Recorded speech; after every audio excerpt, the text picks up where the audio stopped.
Detail చూస్తే ఆవర్తన ప్రభావంతో హైదరాబాద్ సిటీతో పాటు శివారు ప్రాంతాల్లో వాన కురిసింది. ఇవాళ నగర వ్యాప్తంగా మోస్తరు నుంచి భారీ వర్షాలు పడ్డాయి. సాయంత్రం తర్వాత ఆకాశమంతా మేఘావృతమైంది. చిరుజల్లులతో ప్రారంభమై భారీ వర్షం కురిసింది.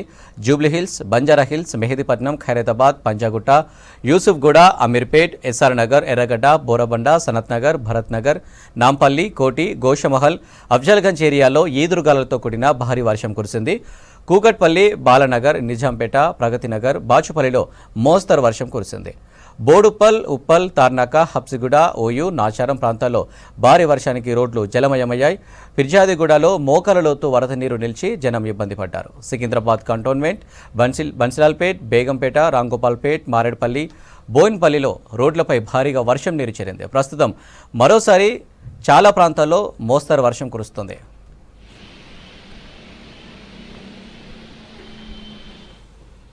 సిటీ శివార్లోనూ పలుచోట్ల వానలు పడ్డాయి. పటాన్ చెరువు, రామచంద్రాపురం, అమీన్పూర్ ఏరియాల్లో మోస్తరు వర్షాలు కురిశాయి. రాజేంద్రనగర్, మైలార్దేవ్పల్లి, అత్తాపూర్, బండ్లగూడ, జాగిర్, హిమాయత్ సాగర్, మణికొండ, పుపాల్గూడ, నార్సింగి పరిసర ప్రాంతాల్లో లోతట్టు ప్రాంతాలు జలమయమయ్యాయి. చాలా ప్రాంతాల్లో విద్యుత్ అంతరాయం ఏర్పడింది. మేడ్చల్ జిల్లా కీసర మండలంలోని పలు గ్రామాల్లో కరెంటు సరఫరా నిలిచిపోవడంతో ప్రజలు ఇబ్బంది పడ్డారు. నగరంలో వర్షాలకు సంబంధించిన మరిన్ని డీటెయిల్స్ విజయ్ అందిస్తారు.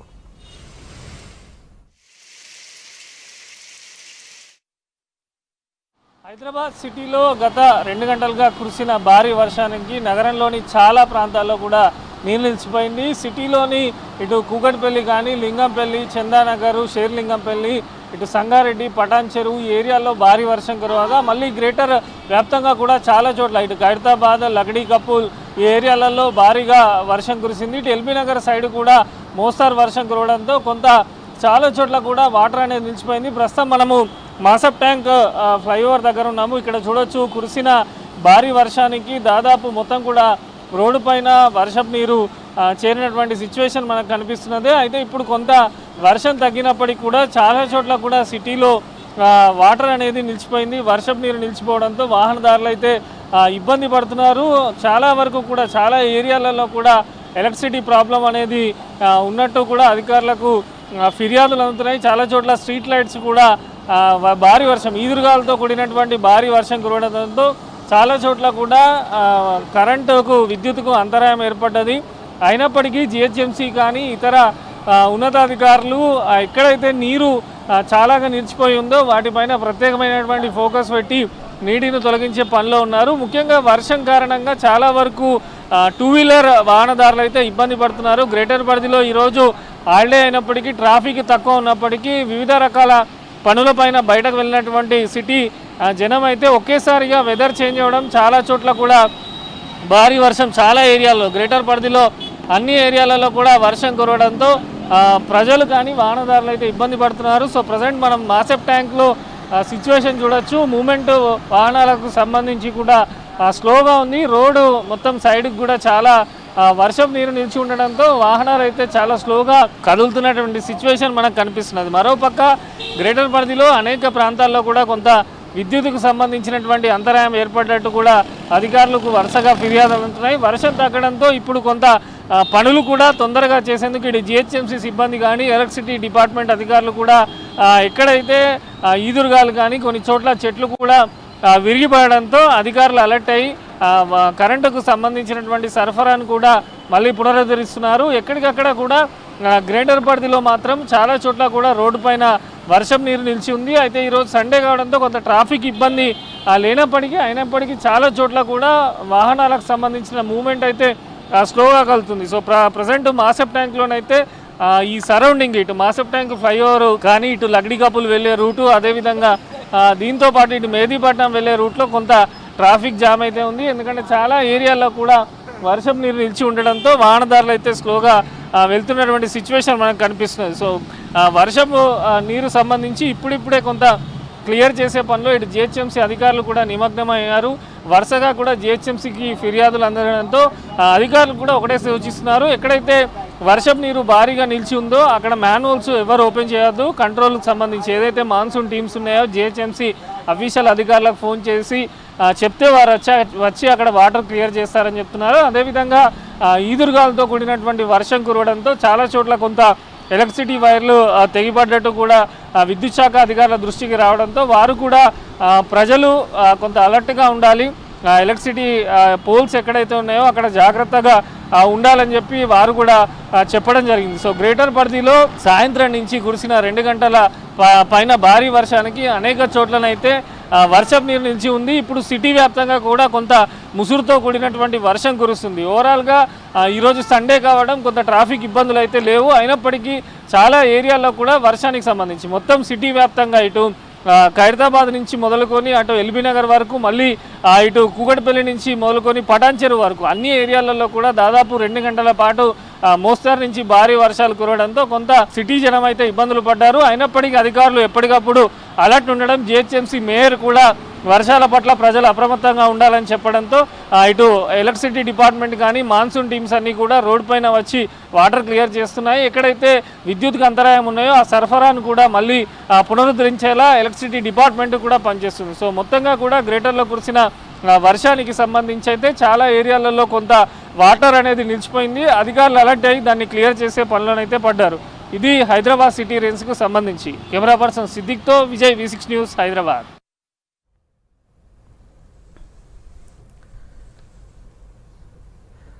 నగర వ్యాప్తంగా వర్షాలతో అలర్ట్ అయ్యారు జిహెచ్ఎంసీ అధికారులు. సిటీలో వర్షం ప్రభావిత ప్రాంతాల్లో పర్యటించారు మున్సిపల్ శాఖ ప్రిన్సిపల్ సెక్రటరీ దానకిషోర్. షేర్లింగంపల్లి, ఖైరతాబాద్, దుర్గం చెరువు, నెక్టర్ గార్డెన్ ఏరియాలో పరిస్థితిని పర్యవేక్షించారు. జిహెచ్ఎంసీ కమిషనర్ అమరపాలి జలమండలి ఉన్నతాధికారులతో ఫోన్లో మాట్లాడి పరిస్థితులను అడిగి తెలుసుకున్నారు.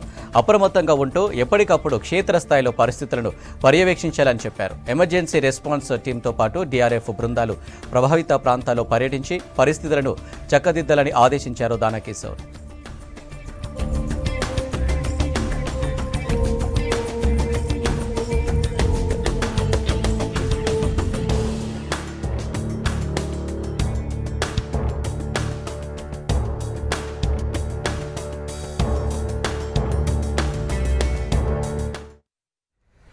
ముషీరాబాద్లో భారీ వర్షం కురిసింది.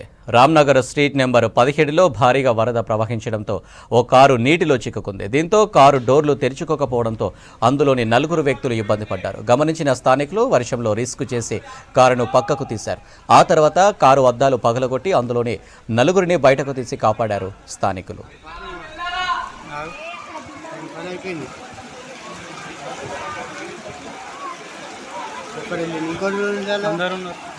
అందరూ ఉంది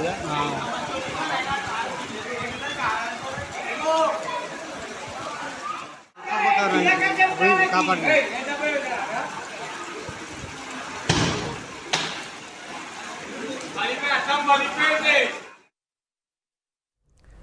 మిగతా అప్డేట్ చూస్తే, మేము అభివృద్ధిపై దృష్టి పెడుతుంటే బీఆర్ఎస్ బీజేపీ నేతలు కాళ్లల్లో కట్టెపెట్టే ప్రయత్నం చేస్తున్నారని ఫైర్ అయ్యారు సీఎం రేవంత్ రెడ్డి. తమ ప్రభుత్వ ఆలోచన విధానం నచ్చే ఎమ్మెల్యేలు కాంగ్రెస్లోకి వస్తున్నారన్నారు. పడగొడతామంటే నిలబెడతామంటూ స్వచ్ఛందంగా ముందుకొస్తున్నారని చెప్పారు. నిరుద్యోగులు రోడ్డెక్కొద్దని, సమస్య ఉంటే మంత్రితో మాట్లాడాలని సూచించారు రేవంత్. మీరు తెచ్చింది ఉంటే గంజాయి తెచ్చుంటారు, డ్రగ్స్ తెచ్చుంటారు ఈ నగరానికి. కానీ మేము ఫార్మా కంపెనీలను తెచ్చినాము, ఐటీ కంపెనీలను తెచ్చినాము, అంతర్జాతీయ ఎయిర్పోర్టు తీసుకొచ్చినాము, ఔటర్ రింగ్ రోడ్డు తీసుకొచ్చినాము. అయిపోయింది కూలిపోయింది అన్నాడు. అన్నోడు ఏడున్నాడా? ఇప్పుడు ఏమన్నా కనిపిస్తుండా? ఉన్నాడా? రోజు లెక్క పెట్టుకుంటున్నాడు ఎవరుండ్రు ఎవరు పోయినరా. ఎగ్గ మల్లేశం దగ్గర ఎన్ని పైసలునో మీకు తెలుసు, నేను చెప్పాల్సిన పని లేదు. ఇవాళ వాళ్ళందరూ మనకు ఎందుకు మద్దతు పలుకుతున్నారు అంటే, అరే తెచ్చుకునే తెలంగాణ మనం బాగు చేసుకోవాలనా? ఏముందే నా దగ్గర ఇయ్యనీకే? ఏముంది చెప్పురు. నా అంగంత ఏం రాదు, లాగంత కూడా ఏం రాదు. ఏమిస్తాను నేను వాళ్ళకు? వాళ్ళు ఏంటంటే మన ఆలోచన విధానాన్ని నచ్చి ఈ ప్రభుత్వాన్ని పడగొడతామని ఇద్దరు అచ్చోసిన ఆంబోతులాక ఊరు మీద ఇడిచిన మైసమ్మ పోతులు ఉంటాయి కదా, అట్లా మన మీద బీఆర్ఎస్ వాళ్ళు బీజేపీ వాళ్ళు పడగొడతాం అంటారు. మీరు పడగొడతామని అంటే మేము నిలబెడతామని వాళ్ళు ముందుకు వచ్చారు. 3 నెలలు 6 నెలలు కాదు, 10 ఏళ్ళు ఈ ప్రభుత్వం ఉంటుంది. 2004 నుంచి 2014 వరకు ఎట్లయితే జనరంజకమైన పాలన నాడు కాంగ్రెస్ పార్టీ అందించిందో, కనీసం 10 ఏళ్ళు మళ్ళీ రాష్ట్రాన్ని అభివృద్ధి చేయడానికి ఉంటారు అని చెప్పి వాళ్ళందరూ అండగా నిలబడ్డారు. ఈ 16-17 ఏళ్లలో నాకు పరిచయం ఉన్న వాళ్ళందరూ నేను కలుస్తూనే ఉన్నా. జడ్పీటీసీ నుంచి మొదలు పెడితే ఇవాళ ముఖ్యమంత్రి వాళ్ళకి ఎప్పుడైనా మారినట్టుగా అనిపించిన నేను ఎవరిని కలిసినా అదే పేరుతో వల్కరిస్తున్నా కదా, మీలో ఒక్కడిగానే ఉంటున్నా కదా. ముఖ్యమంత్రి అయినా నాకేమైనా కొమ్ములు వచ్చినాయని నేను ఎప్పుడన్నా అట్లా ప్రదర్శించినా? రోజు పొద్దుగాల ఇంటికి వచ్చిన వాళ్ళతో మాట్లాడుతూనే ఉన్నా, కలుస్తూనే ఉన్నా కదా. చెప్పింది ఒకసారి కొన్ని అవుతాయి, కొన్ని కావు. ఇక నిన్నమన్నా అది చేయలే ఇది అలా 10 ఏళ్ళు చేయనోడు, ఉన్నదంతా అమ్ముకొని తుడిచిపెట్టుకపోయినోడు 7 లక్షల కోట్ల రూపాయల అప్పు తెచ్చి నెత్తి మీద పెట్టి దివాలా తీపిచ్చండి సంసారం. ఏం చేద్దామన్నా అప్పులు వెళ్తున్నాయి. ఏ గూట్లో చేయి పెట్టినా అప్పుల సిట్టి కాగితమే బయటికి వెళ్తుంది. మేము ఎమ్మెల్యేలు మంత్రులమైనా వీళ్ళు ఎంపీలు అయిపోయారు. ఇక వచ్చే ఎలక్షన్ మీదే సర్పంచులు, ఎంపీటీసీలు, జడ్పీటీసీలు చేయాల్సింది కార్యకర్తలను జెండా మోసిన వాళ్ళు. వీళ్ళు ఎవరన్నా వాళ్ళ ఎలక్షన్ తిరిగిన దానికంటే తక్కువ తిరిగితే మీ ఎలక్షన్లకు నాకు చెప్పు, వాళ్ళ ఉద్యోగం ఊడుతుందని చెప్తున్నా. కిరణ్ రెడ్డి అయినా రంగారెడ్డి అన్న అయినా ఎవరైనా సర్పంచులను, ఎంపీటీసీలను గెలిపించుకుంటేనే మనం ఉంటాం. 10 ఏళ్ళు కష్టపడి కాపాడుకుందాం, మన ప్రాంతాన్ని అభివృద్ధి చేసుకుందాం. నిన్న మా పిల్లలు కూడా పరీక్షలు కొందరు వాయిదేరు, కొందరు ముందు కోరు, కొందరు వెనుక కోరు అంటారు. తప్పకుండా పరీక్షలకు సంబంధించి కూడా మా పొన్నం ప్రభాకర్ గారికి చెప్తున్నా, పిల్లలు రోడ్డు ఎక్కే బదులు మన ప్రభుత్వం వినడానికి సిద్ధంగా ఉంది. ఏందాన్ని ఉంటే పోయి మంత్రులను కలుగును, మీ సాధక బాధకాలు ఉంటే ఇను చెప్పురి. తప్పకుండా ఇని మీ సమస్యల్ని పరిష్కరించే బాధ్యత మాది. దోమలు, డెంగ్యూ కేసుల నియంత్రణపై జీహెచ్ఎంసీ అధికారులు సీరియస్గా ఫోకస్ పెట్టారు. వర్షాకాలంలో దోమలు ప్రబలకుండా, డెంగ్యూ కేసులు పెరగకుండా చూడాల్సిన బాధ్యతలు జోనల్ కమిషనర్, మెడికల్ ఆఫీసర్కు అప్పగించారు మున్సిపల్ శాఖ ప్రిన్సిపల్ సెక్రటరీ దానకిషోర్. డెంగ్యూ కేసులు నమోదైన ప్రాంతంలోని 100 ఇళ్లపై ప్రత్యేకంగా దృష్టి పెట్టాలని ఆదేశించారు.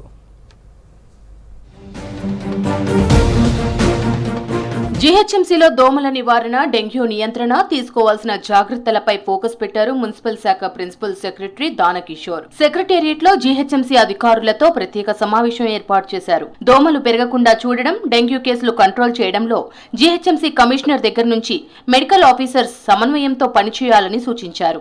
జీహెచ్ఎంసీలో 30 సర్కిల్స్ కు సంబంధించి మెడికల్ ఆఫీసర్లు, డిఈలతో ఎంటమాలజీ అధికారులు ప్రత్యేక ట్రైనింగ్ కార్యక్రమాన్ని ఏర్పాటు చేశారు. ట్రైనింగ్ తర్వాత జీహెచ్ఎంసీ కమిషనర్ నేరుగా జోనల్ కమిషనర్లు, డిప్యూటీ కమిషనర్లతో పాటు మెడికల్ ఆఫీసర్లతో ప్రత్యేకంగా సమావేశమయ్యారు.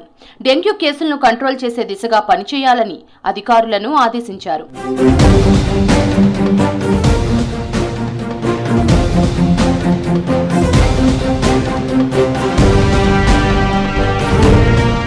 నీళ్లు నిల్వ ఉంటే డెంగ్యూ, మలేరియా, టైఫాయిడ్ జ్వరాలు వచ్చే అవకాశం ఉంటుందన్నారు మున్సిపల్ శాఖ ప్రిన్సిపల్ సెక్రటరీ. వర్షాకాలం పూర్తయ్యే వరకు ప్రతి శుక్ర, శనివారాల్లో అన్ని స్కూల్స్ లో డెంగ్యూ కంట్రోల్ పై విద్యార్థులకు అవగాహన కల్పించాలన్నారు. బయాలజీ టీచర్లతో స్కూల్స్ లో ఎగ్జిబిషన్ నిర్వహించాలన్నారు.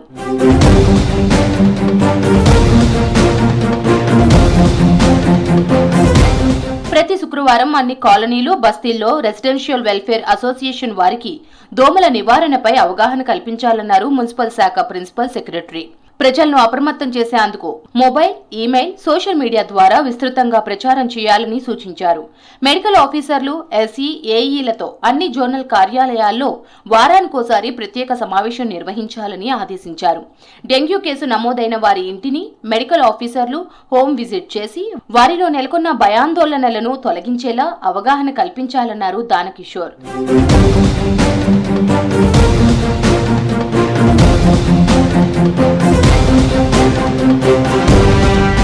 మరోవైపు దోమల నివారణపై ఎంటమాలజీ అధికారులు ప్రత్యేక దృష్టి పెట్టాలన్నారు జీహెచ్ఎంసీ కమిషనర్ అమ్రపాలి.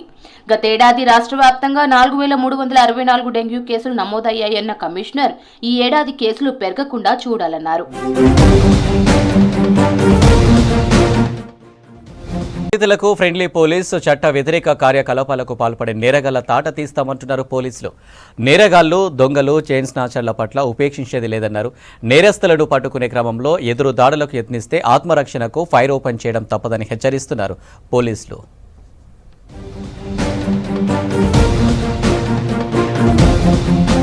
ఇటీవల రాచకొండ పోలీస్ కమిషనరేట్ పరిధిలోని పెద్ద అంబర్పేట్ ఓఆర్ఆర్ దగ్గర నల్గొండ క్రైమ్ బ్రాంచ్ పోలీసులు గాల్లోకి ఒక రౌండ్ కాల్పులు జరిపారు. మహారాష్ట్రకు చెందిన పార్థా గ్యాంగ్ ను పట్టుకునే క్రమంలో పోలీసులపై దాడి చేశారు. దీంతో నల్గొండ క్రైమ్ బ్రాంచ్ పోలీసులు కాల్పులు జరిపి నిందితులను అరెస్ట్ చేశారు. నగర శివారు ప్రాంతాల్లో ఉన్న ఇండ్లను టార్గెట్ చేసి ఈ గ్యాంగ్ చోరీలకు పాల్పడుతోంది. పక్కా సమాచారంతో ఈ ముఠాను పట్టుకున్నారు పోలీసులు.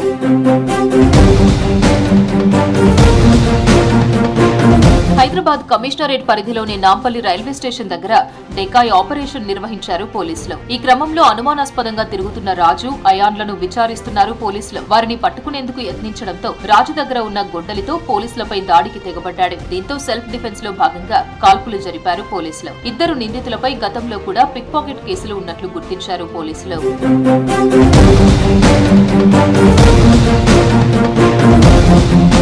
హైదరాబాద్ కమిషనరేట్ పరిధిలోని ఆసిఫ్ నగర్, చిలుకలగూడ, సికింద్రాబాద్ పరిధిలో కూడా ఇదే తరహాలో దాడులకు తెగబడ్డారు నేరగాళ్లు. దొంగలను పట్టుకునే క్రమంలో దాడులు చేస్తే పోలీసులు ఫైర్ ఓపెన్ చేసిన ఘటనలు చాలానే ఉన్నాయి.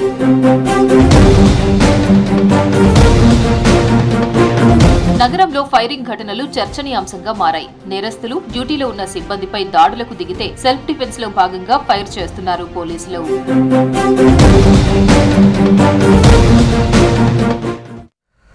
నగర శివారు ప్రాంతాలపై ఫోకస్ పెట్టారు పోలీస్ అధికారులు. City outskirts hostels, paan shops, అపార్ట్మెంట్లపై ప్రత్యేక నిఘా పెట్టారు. సిటీలో డేగ కళ్లతో డ్రగ్స్ సప్లైల ఆట కట్టిస్తుండటంతో శివారు ప్రాంతాల్లో సరఫరా చేయొచ్చని భావిస్తున్నారు ప్లెడ్లర్లు. దీంతో సిటీ శివారు ప్రాంతాలపై కాన్సంట్రేషన్ పెట్టారు పోలీసులు.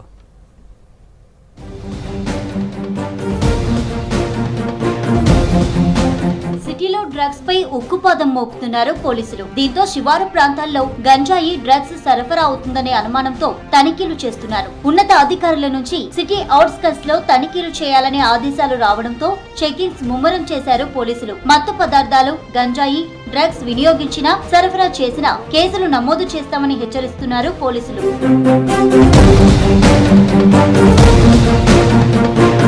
రాష్ట్రంలో కాంగ్రెస్ పార్టీ అధికారంలోకి వచ్చిన తర్వాత డ్రగ్స్ పై ఉక్కుపాదం మోపుతున్నారు. వరుసగా నగరంలో పబ్స్, క్లబ్స్ పై దాడులు నిర్వహించి డ్రగ్స్ సప్లై చేస్తున్న వారిని కట్టడి చేస్తున్నారు పోలీసులు. ఇక నగర శివారు ప్రాంతాల్లోని ఫామ్ హౌస్లు, హాస్టల్స్, హోటల్స్, పాన్ షాప్ల కేంద్రంగా డ్రగ్స్, గంజాయి సప్లై జరిగే అవకాశాలున్నందున సిటీ అవుట్స్కర్ట్స్ పై ఫోకస్ పెట్టారు అధికారులు. స్నీపర్ డాగ్స్ తో శివారు ప్రాంతాల్లో తనిఖీలు చేస్తున్నారు.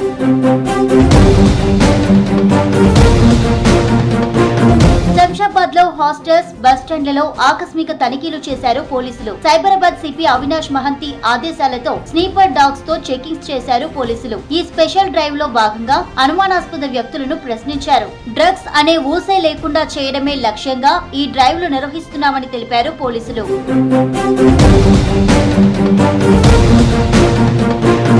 డ్రగ్స్ సప్లై చేస్తే కఠిన చర్యలు తీసుకుంటామని హెచ్చరిస్తున్నారు సిటీ పోలీసులు. డ్రగ్స్ కు బానిసలై జీవితాలు నాశనం చేసుకోవద్దని, వాటి బారిన పడొద్దని సూచిస్తున్నారు.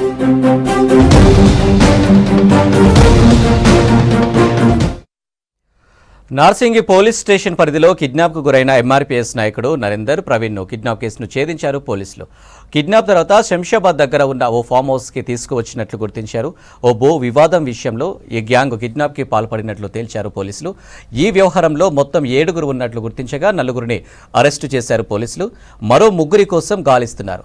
నరేందర్ ప్రవీణ్లను బంధించిన ఫామ్ హౌస్ కూడా డిస్ప్యూట్స్లో ఉందని, కిడ్నాప్ కేసులో దర్యాప్తు ముమ్మరంగా చేస్తున్నామంటున్నారు పోలీసులు. ఘటనపై మరింత సమాచారం అజయ్ అందిస్తారు. నార్సింగి పోలీస్ స్టేషన్ పరిధిలో ఎంఆర్పీఎస్ సంబంధించిన నాయకుడు నరేందర్తో పాటు ప్రవీణ్ వీళ్ళిద్దరు సంబంధించి కిడ్నాప్ జరిగింది. నార్సింగి పోలీస్ స్టేషన్ లిమిట్స్లో కిడ్నాప్ చేసిన తర్వాత దుండగులు శంషాబాద్ వద్ద ఉన్నటువంటి ఒక ఫామ్ హౌస్ వద్ద పట్టుకొచ్చారు. ప్రస్తుతం మనం శంషాబాద్ వద్ద ఏదైతే కిడ్నాప్ చేసిన తర్వాత తీసుకొచ్చిన ఫామ్ హౌస్ వద్ద ఉన్నాము. సో ప్రస్తుతం మనం ఈ నిర్మానుషమైన ప్రాంతం చూస్తున్నాము. ఇదే ఏరియా ప్రస్తుతం విజువల్ ఏదైతే మనం చూస్తున్న ఆ ఫ్లాగ్స్తో ఉన్న బిల్డింగ్ ఏదైతే ఉందో అది మొత్తం కూడా ఫామ్ హౌస్ సంబంధించిన ఏరియా అనమాట. ఇందులో మొత్తము కుక్కలు ఈ విధంగా ఉండడము, నరేందర్ని తీసుకొని వచ్చి ఇక్కడ బంధించి చిత్రహింసలకు గురి చేశారు అనేది కూడా కొంతవరకు సమాచారం అందుతుంది. దాంతోపాటు రూమ్లో కుక్కల్ని కూడా విడిచిపెట్టి అతన్ని చాలా వరకు పూర్తి స్థాయిలో కూడా ఇబ్బందులకు గురి చేశారు. దాని తర్వాత వదిలిపెట్టి వెళ్ళిపోయారు. అయితే ప్రస్తుతం పోలీసులు ఈ ఫామ్ హౌస్ని గుర్తించారు. ఎందుకంటే నరేందర్ కిడ్నాప్ అయిన తర్వాత ఎక్కడికి తీసుకెళ్లారు అనే కోణంలో దర్యాప్తు చేయగా అటు టెక్నికల్ ఎవిడెన్స్ అనుకోవచ్చు, ఇతర ఆధారాలు సేకరించారు. సో ఫామ్ హౌస్ అంటే నరేందర్ని నార్సింగి పోలీస్ స్టేషన్ పరిధిలో కిడ్నాప్ చేసి అక్కడ నుండి ఇక్కడికి తీసుకొచ్చి ఇక్కడ చిత్రహింసలకు గురి చేశారు అనేది కూడా కొంతవరకు గుర్తించినట్లు మనకు తెలుస్తుంది. అయితే ఈ కిడ్నాప్కి గల కారణాలు ఏంటి, అసలు ఈ ఎంటైర్ ఇష్యూకి సంబంధించి కిడ్నాప్ ఎందుకు చేయాల్సి వచ్చింది అనేది మాట్లాడేందుకు రాజేంద్ర నగర్ డీసీపీ శ్రీనివాస్ మనతో పాటు ఉన్నారు. సార్ చెప్పండి, నరేందర్ ప్రవీణ్ కిడ్నాప్ సంబంధించి ప్రైమరీగా అసలు కిడ్నాప్కి గల కారణాలు ఏంటి? అది నార్సింగ్లో బృందావన్ కాలనీలో ప్లాట్స్ సంబంధించి ఇది గొడవ జరిగింది. ఒక డాక్టర్ గారి ప్లాట్స్ ఉంటే 2 గ్యాంగులు దాని మీద కొట్లాడుతూ మాదంటే మాదని ఒక హైకోర్టులో ఫేక్ ఆర్డర్ తీసుకొచ్చి ఇదంతా చేస్తున్నప్పుడు ఇదంతా సర్ఫేస్ అయింది. దాంట్లో ఎవరైతే ఒక తరఫు నుంచి లోకల్ వాళ్ళు కదా అని చెప్పి నరేందర్, ప్రవీణ్ వచ్చారు. అప్పుడు ఇది మీరాలి గ్యాంగ్ ఏదైతే ఉందో ఇప్పుడు ఈ ఫామ్ హౌస్ కూడా వాళ్ళదే, వాళ్ళని కిడ్నాప్ చేసుకొని వచ్చి ఇక్కడ పెట్టి 2 రోజులు పెట్టడం, తర్వాత వదిలిపెట్టడం అయింది. మేము ట్రాక్ చేసుకుంటూ వస్తే ఇప్పుడు ఈరోజు ఫామ్ హౌస్ని ట్రేస్ చేయడం జరిగింది. దీంట్లో పెట్టి చేశారన్నారు. ఇక్కడికి వచ్చి మనం ఇన్వెస్టిగేషన్ చేసేటప్పుడు ఇది యాక్చువల్గా ఈ ప్లాట్ కూడా వాళ్ళది కాదని ఎవరో మాది ప్లాట్ అని డాక్యుమెంట్లు పట్టుకొని వస్తే ఇప్పుడు ఆర్జీఐ పంపించినాం ఆ పోలీస్ స్టేషన్కి. సపరేట్ కేసు రిజిస్టర్ అవుతుంది అన్నట్టు. ఇప్పుడు నరేందర్ని 2 రోజులు ఇక్కడ వాళ్ళు ఉంచారు ఈ ఫామ్ హౌస్లోనే. సో చిత్రహింసలకు గురి చేశారు, ఎందుకంటే కుక్కలు కూడా ఉన్నాయి, రూమ్లో కుక్కల్ని వదిలిపెట్టి కొంతవరకు ఆ విధమైన హరాస్మెంట్ కూడా చేశారు ఈ గ్యాంగ్ అనే కొంతవరకు ఆరోపణలు వస్తున్నాయి. ఇన్వెస్టిగేషన్ సంబంధించి ఏం తెలియదు. కుక్కలు ఉన్నాయి అక్కడ, వీళ్ళని రిటైన్ చేసింది కిచెన్ రూమ్ అని చెప్పి ఒకటి గది ఉంది, లాస్ట్ రూమ్, దాంట్లో పడేసి ఉంచినారు. అతను కూడా వచ్చాడు, ఇప్పుడు ఐడెంటిఫై చేయించడం జరిగింది. ఇప్పుడు ఇక్కడ తెలిసిందేమంటే ఈ ప్లాటు వీళ్ళది కాదు, వీళ్ళని కిడ్నాప్ చేసి తీసుకొచ్చి తిప్పిన వెహికల్ కూడా వీళ్ళది కాదు. కాబట్టి అన్ని ప్రూవ్ చేస్తున్నాము. 4 జైల్లో ఉన్నారు ఆల్రెడీ, ఇంకో 3 రేపు ఎల్లుండి లోపల అరెస్ట్ చేస్తాం. అసలు ఈ ఎంటైర్ కిడ్నాప్ ఇష్యూలో అంటే అక్కడ నుండి లిఫ్ట్ చేయడం, ఇక్కడికి తీసుకురావడము, ఈ ఎంటైర్ ఇష్యూలో ఎంతమంది ఇన్వాల్వ్ అయినట్లు ప్రైమరీగా మనము తేల్చుకున్నాము. అంటే టెక్నికల్ ఎవిడెన్స్ పూర్తిగా ఎంతమంది ఇన్వాల్వ్ అయ్యారు, ప్రస్తుతం దానికి సంబంధించిన ఇన్వెస్టిగేషన్ ఎట్లా సాగుతుంది? ఇప్పటి వరకు మాకు 7 మెంబర్స్ ఐడెంటిఫై అయినాం. తర్వాత దీంట్లో 4 మెంబర్స్ జైల్లో ఉన్నారు. ఇప్పుడు ఇంకో 3 వాళ్ళని పట్టుకుంటారు. ఇప్పుడు ఇన్వాల్వ్ అయిన వాళ్ళు గతంలో కూడా ఇలాంటి యాక్టివిటీస్కి పాల్పడడం కావచ్చు, లేకపోతే ఇలాంటి కేసెస్ వాళ్ళపైన ఏమైనా ఉన్నట్లు మీరు నోటీస్ చేశారా? కేసెస్ ఉన్నాయన్నారు, కరెక్ట్, ఇంకా వెరిఫై చేస్తున్నాం. ఇంకా మిగతా వాళ్ళని కూడా పట్టుకొచ్చిన తర్వాత టోటల్లో క్లారిటీ వస్తుంది, అప్పుడు మనం చెప్తాం. ప్రస్తుతం నరేందర్ సంబంధించి ఆ పొజిషన్ ఏ విధంగా ఉంది? అంటే హాస్పిటల్లో ఉన్నట్టు తెలుస్తుంది, ఇప్పుడు ఎట్లుంది పరిస్థితి? లేదు, ట్రీట్మెంట్ అయింది, అవుట్ పేషెంట్ కదా, తను బయటనే ఇంటికి వచ్చాడు, స్టేబుల్ ఉంది, బట్ ఇంజురీస్ ఉన్నాయి. ఇది మొత్తానికి కిడ్నాప్ సంబంధించిన కేసులో దాదాపు 7 ఇన్వాల్వ్ అయినట్లు, ఇప్పటికే 4 జైల్లో పెట్టాము, ఇంకో 3 త్వరలోనే పట్టుకుంటాము. పూర్తి స్థాయిలో టెక్నికల్ ఎవిడెన్స్ని బేస్ చేసుకుని ట్రాక్ చేసిన తర్వాత, నార్సింగిలో లిఫ్ట్ చేసిన తర్వాత ఏదైతే శంషాబాద్ ఫామ్ హౌస్ వద్దకు తీసుకొచ్చి ఇక్కడ 2 రోజులు ఉంచారు, ఇక్కడ చిత్రహింసలు పెట్టారు అనేది పోలీసులు కొంతవరకు ఎస్టాబ్లిష్ చేసుకున్న పరిస్థితి. ఈ కేసు సంబంధించి ఇన్వెస్టిగేషన్ అయితే కొనసాగుతుంది. ప్రస్తుతం Narender out of danger, hospital నుండి డిశ్చార్జ్ అయ్యి ఇంటికి వెళ్ళాడు. సో ఈ కేసులో ఇంకెవరెవరు ఇన్వాల్వ్ అయ్యారు ఏంటి, ఆ 3 ఎవరైతే పరారీలో ఉన్నారో వాళ్ళని కూడా త్వరలోనే పట్టుకుంటామనేది పోలీసులు చెప్తున్నారు. కెమెరా పర్సన్ అశోక్తో కలిసి అజయ్ V6 న్యూస్, హైదరాబాద్. లడాక్ ఉమింగ్లా పాస్లో రైడ్ చేసిన తొలి హైదరాబాద్ ఉమెన్గా నిలిచిన హారికను అభినందించారు Chennur MLA Vivek Venkataswamy. Telugu book of రికార్డ్స్లో చోటు దక్కించుకుంది హారిక. 5 రోజుల ప్రయాణంలో 100 కిలోమీటర్ల నిర్మానుష్య రోడ్లపై బైక్ రైడ్ చేశారని తెలిపారు రైడర్ హారిక. ఎముకలు కొరికే చలిలో విపత్కర పరిస్థితులను తట్టుకొని 1200 కిలోమీటర్లు రైడ్ చేశారన్నారు. మరోవైపు ఆక్యుపంక్చర్ డాక్టర్గా సేవలు అందిస్తున్నారు హారిక.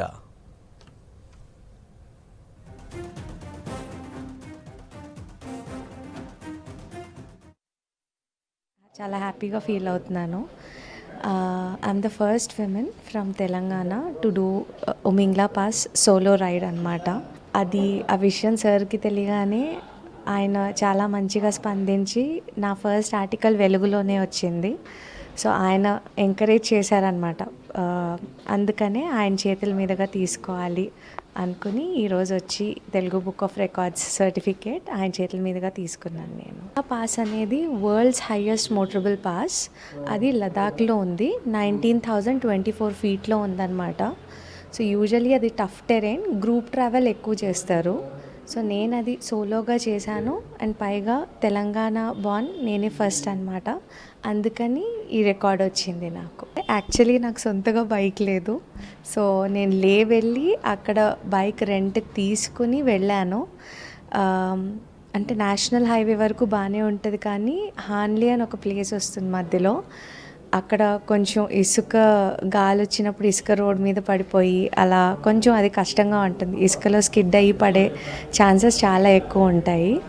అండ్ హాన్లీ నుంచి ఉమింగ్లా రఫ్లీ ఒక 95 కిలోమీటర్స్ అలా ఉంటుంది.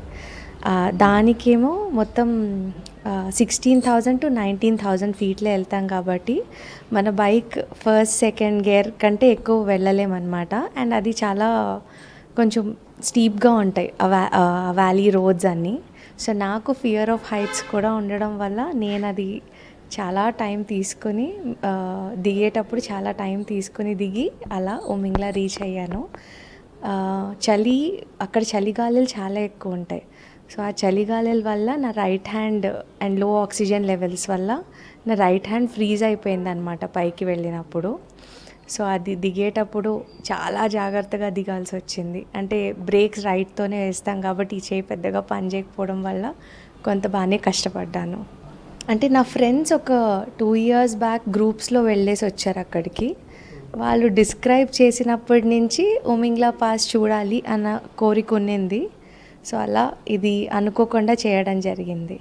యాక్చువల్లీ ఇలాంటి టెరైన్స్లో గ్రూప్స్గా వెళ్ళడం బెటర్. ఎందుకంటే ఏదైనా ప్రాబ్లం వస్తే బైక్ రిపేరీ షాప్స్ అనేవి అలాంటివి ఏవి ఉండవు. అసలు జనాభా చాలా తక్కువ ఉంటారు ఆ రోడ్ మీద. హాన్లే మధ్యలో ఒక్క ఊరు వస్తుంది కొంచెం పెద్దది, మిగతా అన్నీ చిన్నవి, జనాలు ఉండరు. సో ఇబ్బంది ఏదైనా అయితే బైక్స్కి కష్టమే. అందుకని యూజువలీ గ్రూప్లోనే ట్రావెల్ చేస్తారు. ఎందుకో నాకు అది ఒంటరి ప్రయాణం చేయాలి అన్న థాట్తోనే వెళ్ళాను నేను. అలా వెళ్ళి చేరుకున్నాను నేను. మధ్యలో అంటే అది హాన్లే దగ్గర ఇసుక రోడ్ మీద పడి ఆల్మోస్ట్ స్కిడ్ అయి పడబోయాను. లక్కీలీ పడకుండా బైక్ ఆగింది కాబట్టి లైక్ బైక్ని స్టాప్ చేయగలిగాను నేను. అప్పుడు కొంచెం కష్టంగా ఉండింది, ఎందుకంటే అది బైక్ లేపడానికి వాటికి అంటే ఇంకెక్కడ మెడికల్ ఫెసిలిటీస్ కానీ అవి ఏమీ ఉండవు. ఏవైనా అయితే చాలా డెజర్టెడ్గా ఉంటాయి ఆ ఏరియాస్ అన్నీ. సో మనం చాలా జాగ్రత్తలు తీసుకొని నడపాలి. And medical kit and oxygen కూడా తీసుకెళ్ళాను నేను. ఒకవేళ ఉమింగ్లా రీచ్ అయ్యాక అక్కడ ఏమైనా బ్రీతింగ్ ఇష్యూస్ వస్తే ఆ లో ఆక్సిజన్ లెవెల్స్ వల్ల అని. సో అలా ఆక్సిజన్ కూడా తీసుకెళ్ళాను. బట్ లక్కీలీ అది వాడాల్సిన అవసరం రాలేదు. మొహరం సందర్భంగా హైదరాబాద్ పాత బస్తీలోని బీబీకా ఆలంను చెన్నూరు ఎమ్మెల్యే వివేక్ వెంకటస్వామి, పెద్దపల్లి ఎంపీ వంశీకృష్ణ సందర్శించారు. దీంతో వారికి దట్టీలు కట్టారు మత పెద్దలు. పోలీసులు బందోబస్తు ఏర్పాటు చేశారు. కాగా ఈ నెల 17న అంబారీపై బీబీకా ఆలం ఊరేగింపు జరగనుంది.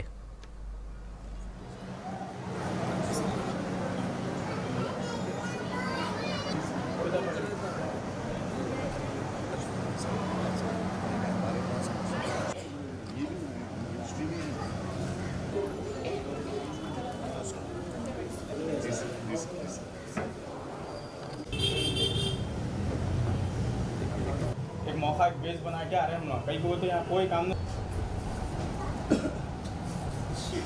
ये मतलब बहुत सारे ज्वाइन हो गए, फिर सिर्फ खाली लेटर दे तो उसका जवाब आता ना, पूछा जाना, पर जो भी बाहर क्रिकेट से जो भी है कोर्ट में चले गए तो चलो गाड़ी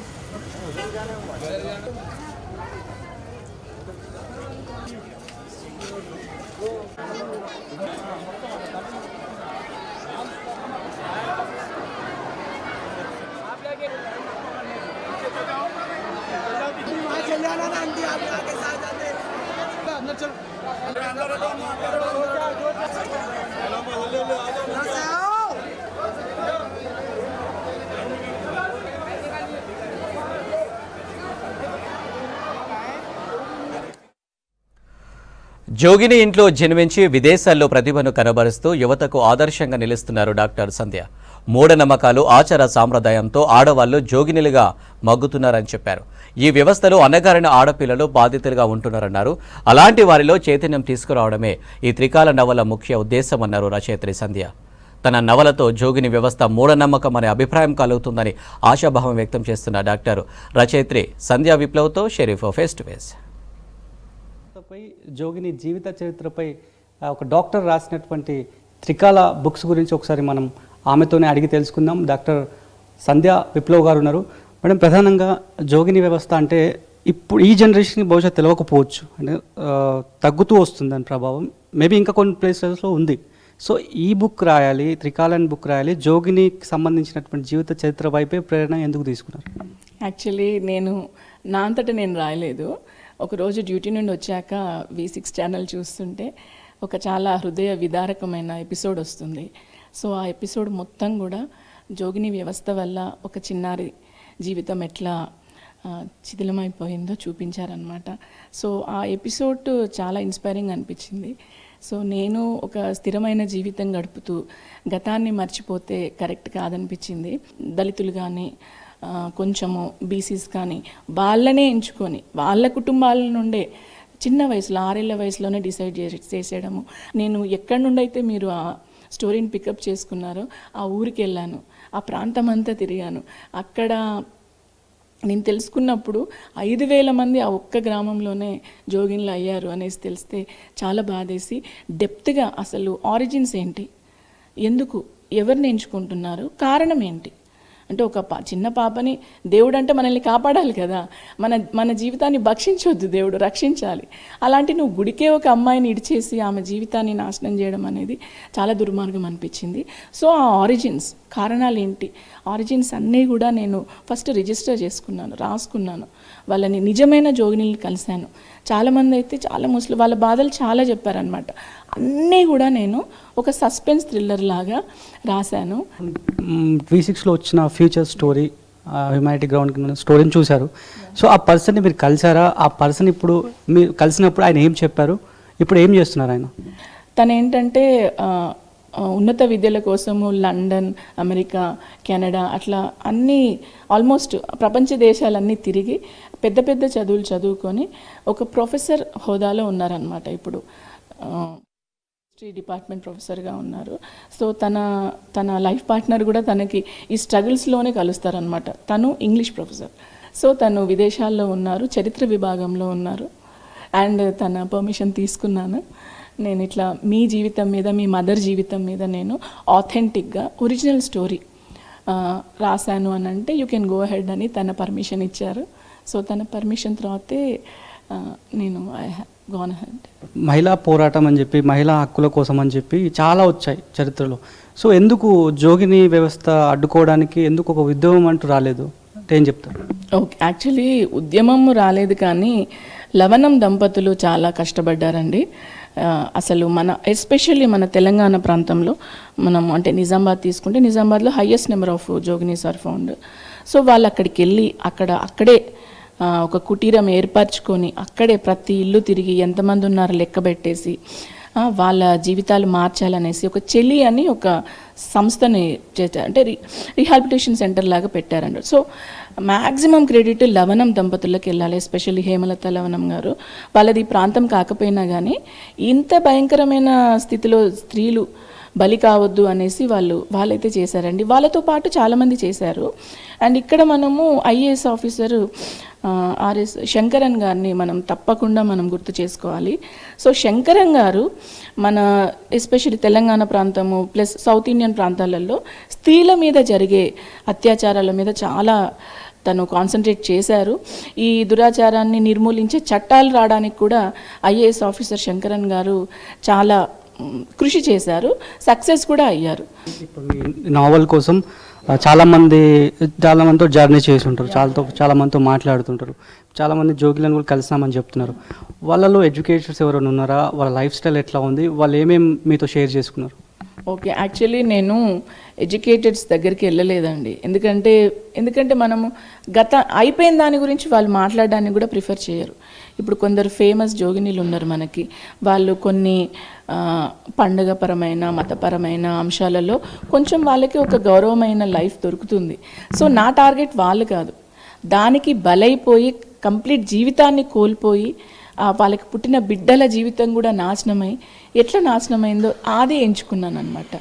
సో ఇప్పటివరకు తెలంగాణలో చాలామంది జోగినీలు ఉండే, ఇప్పుడు కూడా బహుశా మీరు అన్నట్టు మీరు ఏరియా చెప్పారు నిజామాబాద్ వైపు, ఆ తర్వాత పాలమూరు జిల్లాలో కూడా చాలామంది ఉన్నారని చెప్పారు. సో ఆర్టిఫిషియల్ ఇంటెలిజెన్స్తో పరుగులు తీసుకున్నటువంటి ఈ జనరేషన్లో ఇంకా అటే వైపు ఎందుకు వెళ్తున్నారు? ఈ నావల వల్ల కొంచెమన్నా వాళ్ళకి అవేర్నెస్ వస్తుందని భావిస్తున్నారా? డెఫినెట్గా అండి, ఇది రాసే ఉద్దేశం కూడా అందుకే. అండ్ పాలమూరు అంటే నాకు ప్రొఫెసర్ హరగోపాల్ గారు గుర్తొస్తున్నారు. సో వాళ్ళు కూడా ఎన్నో సోషల్ ఈవిల్స్ మీద వాళ్ళు ఫైట్ చేసిన వాళ్ళు. సో కాకపోతే ఏంటంటే అన్ని దురాచారాలకి కారణము సాంఘిక అంశాలు ఎంతైతే ఉంటాయో పర్సనల్ అంశాలు కూడా అంతే ఉంటాయి. ఇప్పుడు నేను ఆ వ్యవస్థకి బలైతే నాలో నుండి ఒక వ్యతిరేకత పుట్టాలి. ఇప్పుడు నేను ఎంచుకున్న ఆమెలో వ్యతిరేకత పుట్టింది కాబట్టి ఒక నవల డెవలప్ అయింది ఆమె మీద. సో ఎవరైతే బలవుతున్నారో వాళ్ళలో నుండి రావాలి. సో అన్లెస్ ఆమె రిజెక్ట్ చేయనంత వరకు, ఆమె రెసిస్ట్ చేయనంత వరకు ఆమె మీద అన్యాయాలు జరుగుతూనే ఉంటుంది. ఒక ఖాళీలాగా లేవాలి ఆమె. నేను గుడికి తీసుకెళ్తా అనేసి ఒక గొర్రెపోతుని తీసుకుపోతుంటే అక్కడే ఉన్న చాకు తీసుకొని వాడిని పొడవాలి ఆమె గుండెలో, నా జీవితాన్ని నువ్వెవడరా నాశనం చేయాలని. అది చైతన్యం. ఆ చైతన్యం అనేది మన సమాజంలో ఎంతున్నా కానీ నాలో లేనంత వరకు ఇలాంటివి జరుగుతూనే ఉంటాయి. ఇది పూర్తిగా జోగిని వ్యవస్థ నిర్మూలించడానికే తాను ఇన్ని రోజులు రీసెర్చ్ చేసి తనకంటూ ఓన్ కంటెంట్తో ఈ నవలను రాశాననేటువంటి ఆ మాటను డాక్టర్ సంధ్యా విప్లవ్ గారు చెప్తున్నారు. ఖచ్చితంగా మంచి ఫీడ్బ్యాక్ వస్తుంది. ఎవరైనా సరే అవేర్నెస్, జోగిని వ్యవస్థ అనగానే ఒక మూఢనమ్మకం, మూఢాచారం అనేటువంటి ఇదిలోకి వెళ్ళిపోతారు అనేటువంటి అంశాన్ని కూడా ఆవిడ చెప్తున్నారు. కెమెరా పర్సన్ జగన్తో కలిసి షరీఫ్ V6 న్యూస్, హైదరాబాద్. రాష్ట్రంలో గత బీఆర్ఎస్ పాలననే ఇప్పుడు కాంగ్రెస్ పార్టీ కొనసాగిస్తుందన్నారు ఎమ్మెల్యే పాయల్ శంకర్. పార్టీ ఫిరాయింపుల విషయంలో కేసీఆర్, కేటీఆర్లను కాంగ్రెస్లోకి తీసుకున్న తమకు అభ్యంతరం లేదన్నారు. కాంగ్రెస్ ఎంపీ చామల కిరణ్, బీజేపీ నేతలు కిషన్ రెడ్డి, బండి సంజయ్లను విమర్శించడాన్ని ఖండిస్తున్నామన్నారు. నిరుద్యోగులకు ప్రతిపక్ష పార్టీలు మద్దతిస్తే తప్పేంటని ప్రశ్నించారు. సీఎం నిరుద్యోగులతో చర్చించి పరిష్కారం చూపాలన్నారు. కేసీఆర్ల అహంకారంగా ప్రవర్తిస్తే ఆయనకు పట్టిన గతే రేవంత్ రెడ్డికి పడుతుందని హెచ్చరించారు.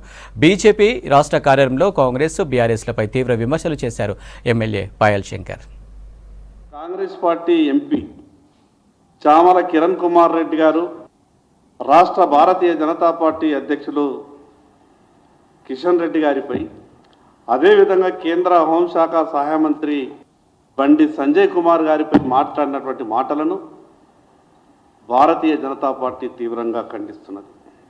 ఈ పారాచూట్ లీడర్లకు, గాలిలో గెలిచినటువంటి కొందరి నాయకులకు, కష్టపడి ప్రజల కొరకు పనిచేసినటువంటి నాయకుల విలువ కానీ వాళ్ళ చరిత్ర కానీ తెలుసుకొని మాట్లాడితే బాగుంటుంది. మీరు టీఆర్ఎస్ పార్టీ ఎమ్మెల్యేలని ఎందరి మందిని తీసుకున్నా మాకేమీ అభ్యంతరం లేదు. చివరికి కేసీఆర్ను, కేటీఆర్ను, హరీష్ రావును కూడా తీసుకోండి, మాకేమీ అభ్యంతరం లేదు. కానీ మేమేమన్నామంటే ఈ విలువలతో కూడినటువంటి రాజకీయాలు చేయాలా రాజకీయ పార్టీలు. ఇవి హమారా హైదరాబాద్ అప్డేట్స్. మరిన్ని అప్డేట్స్ కోసం చూస్తూనే ఉండండి V6 న్యూస్.